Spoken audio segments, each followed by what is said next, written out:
20 ini, di sini nilai manfaat yang diberikan oleh Bank Tabungan Negara kepada PDAM Makassar itu tercatat di sini dalam bentuk barang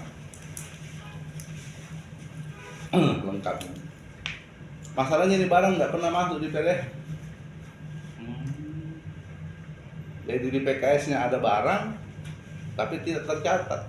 Kemudian ada surat dari Pak Hamsa ke Bank Tabungan Negara, meminta barang itu dibayar dalam bentuk tunai. Tidak juga masuk di PDAM, tidak tercatat. Barang apa? Mestinya kan manfaat dari deposito 20 miliar ini, Bank Tabungan Negara itu memberikan dalam bentuk komputer, ini ada itemnya. Iya. Tapi tidak pernah diberikan. Tidak pernah ada. Nah, kemudian ada surat meminta PTM mentransfer uang 315 juta ke rekening, bukan juga rekening PDAM. Itu rekening siapa itu? Ini ada di sini.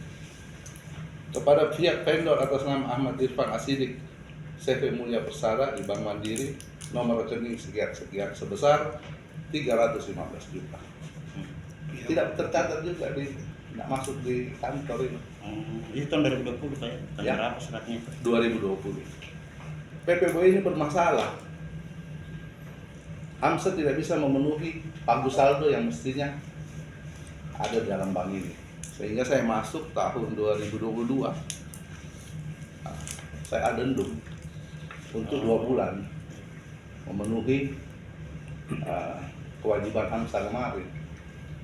Ini yang kami lakukan. Jadi kita selamatkan dia pada saat itu. Tapi manfaatnya jadi ya bukan ke kami. Padahal kami yang menyelamatkan ini perjanjian ini.